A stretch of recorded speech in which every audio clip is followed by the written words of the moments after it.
जालना येथील साईच्छा हॉटेलवरील वेश्या व्यवसायावर छापा, 4 पुरुष जेरबंद, 3 पीडित महिलांची सुटका.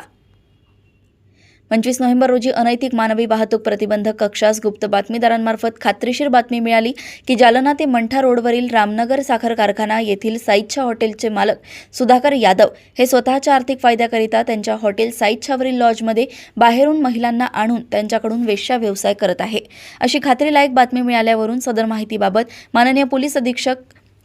यांच्याशी चर्चा करून त्यांच्या सूचनेप्रमाणे स्थानिक गुन्हे शाखाचे पोलीस निरीक्षक श्री पंकज जाधव यांच्या मार्गदर्शनाखाली अनैतिक मानवी वाहतूक प्रतिबंधक कक्षाचे प्रभारी अधिकारी व स्टाफचे अंमलदार यांनी मिळालेल्या बातमीच्या ठिकाणी छापा टाकला असता साईच्छा हॉटेल येथे आरोपी साईच्छा हॉटेलचे मालक सुधाकर यादव, मॅनेजर ईश्वर बबनराव गायकवाड,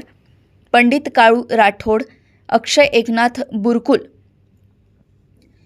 असे 3 पीडित महिलांसह मिळून आले असून त्यांच्या ताब्यात रोख रक्कम 40,120 रुपये असा मुद्देमाल मिळून आलाय. त्यानुसार त्यांना ताब्यात घेऊन त्यांच्या विरुद्ध पोलीस ठाणे मौजपुरी येथे महिलांच्या अनैतिक व्यापारास प्रतिबंध अधिनियम 1956 कलम 3456 प्रमाणे प्रभारी अधिकारी अमा वापर कक्ष पोलीस उपनिरीक्षक गणेश शिंदे यांनी दिलेल्या तक्रारीवरून गुन्हा दाखल करण्यात आलाय. जालना येथून सहसंपादक रणजित मस्के यांची रिपोर्ट.